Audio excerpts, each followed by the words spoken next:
and welcome to the programme. Jobs and the economy are top issues for American voters heading to the polls next Tuesday. And though President Obama is trying to assure Americans that things are looking up, surveys say that it's going to be a tough night for the Democrats come November the 2nd. So hard, in fact, that even Americans who benefited from Obama's bailout programmes are turning against him. Our correspondent Guillaume Meyer has been to Ohio, where keeping your job doesn't necessarily mean you'll vote for the Democrats. This General Motors factory is Lordstown's lifeline, a lifeline that was close to being cut off a year ago when the carmaker teetered on the brink of bankruptcy. After the Obama administration saved the company, things started to look up. The compact Chevrolet Cruze is selling and GM is hiring. But even this success story doesn't spell easy victory for local Democrats trying to get elected. Lee Fisher is running for Senate, but it seems being a member of the party that saved GM isn't helping. Even though I've worked to bring back the shifts here at Lordstown, even though I went to Detroit with the governor to meet with GM to convince them to do this, I still have to ask people for their support. I shouldn't just expect it. Jim Graham is the union leader at the factory. A staunch Democrat, he campaigned for Obama in 2008 and believes that the Republicans would have let GM go under. But his faith in his party is shaken as he questions whether the current administration has its priorities straight. I think in his zeal to get health care, he pushed health care first. That's why the Democrats are in jeopardy of losing the House. People don't have, they can't work, they can't feed their families. I think they should have addressed jobs first. Jim takes us to his favorite restaurant to talk to other voters. Ken, the owner, is a friend, and he admits that without Obama, GM would be gone, and with it, a number of his customers. Still, he's fiercely opposed to government intervention in the economy. Our debt is too high, our deficits are too high. I think the politicians in general just have to cut back on spending and run the government like a business, because that's what the government is, a huge business. In one of the booths, this middle-class worker agrees. He usually votes Democrat, but lately the millions of dollars pouring into campaigns have made him uncomfortable with politics. Things that get done all revolve around money, and I think it's too many people that are got their hands in other people's pockets, and I don't think it really makes much difference what we vote. I think the whole system is, needs fixing.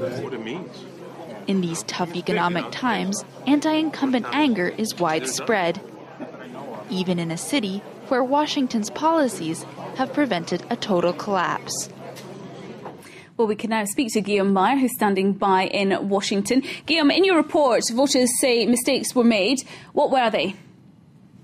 Well, clearly, Democrats around the country are a little bit tired of defending Barack Obama. A lot of people are saying that simply focusing on healthcare too much, and you could see that in the story as well, has prevented the administration from doing all it could to create jobs. And that's why unemployment is still high, and that's why a lot of Democrats around the country are going to have a tough night on election night, because unemployment is way too high for most Americans. This is simply unacceptable. The other problem for the Obama administration may have been the problem of communication. The Obama White House, Barack Obama himself, has admitted that maybe he spent too much time thinking about the policy, but not enough time talking about the policy. And that's why you end up in a situation where people have better health care now thanks to Obama. Some jobs have been saved, for example, at General Motors, and a greater recession or depression has been avoided. The situation of the economy is stabilized.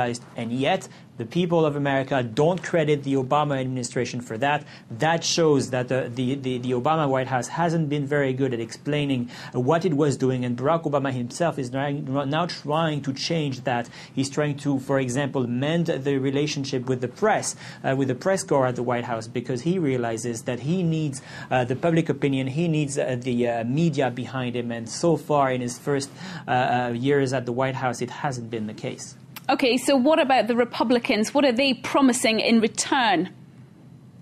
Well, the Republicans, of course, are benefiting from the doubts that the American public has for the Democrats. That doesn't mean that the American public are in love with the Republicans right now. If you look at the polls, the American public actually, they don't like either party. They don't like the Democrats, but they don't like the Republicans either. But they're probably going to vote for a Republican because the Democrats are in office and they're not satisfied with the direction of the country. The Republicans presented their pledge to America, which is supposedly their platform, and a lot of people were disappointed with that because it's the same old Republican solutions, cutting taxes to create jobs and maybe trying to get rid of healthcare reform, even though most people actually like the content of that healthcare reform passed by Obama and the Democrats. So there is no real enthusiasm for the Republicans really outside maybe of the Tea Party, the ultra-conservative base, but really the Republicans are probably going to benefit from the fact that the Democrats haven't done as much as what compared to what people expected. Okay, Guillaume, thank you very much indeed. Well, it's rare that the Republicans run scared in Alaska, but this year a senatorial election is heading into uncharted territory with what's shaping up to be a three-way race. The incumbent, Republican Senator Lisa Murkowski, lost the primary to Tea Party-backed Joe Miller. But instead of fading away into the background, Murkowski's mounted an aggressive challenge, urging voters to physically write her name on their ballot papers. Her campaign has been so successful, pollsters put her dead even with Miller. And now Democrat Scott McAdams is hoping to pick up independent and undecided voters too. Lisa Murkowski, M-U-R-K-O-W-S-K-I. That's not an easy name to spell. And yet, if Republican Senator Lisa Murkowski wants to hold on to her Senate seat, that's just what voters will have to do. The incumbent lost the Republican primary to Tea Party-backed Joe Miller. That means Murkowski's name is not on the ballot. So she's mounted an aggressive write-in campaign. And pollsters have the two candidates neck and neck. Still, a write-in campaign is a long shot. It's only succeeded once before, and that was back in 1954, when South Carolina elected Strom Thurmond to the Senate. The Democratic candidate, Scott McAdams, is hoping to capitalize on the tightening race. Recent polls show he's gaining momentum and is within striking distance.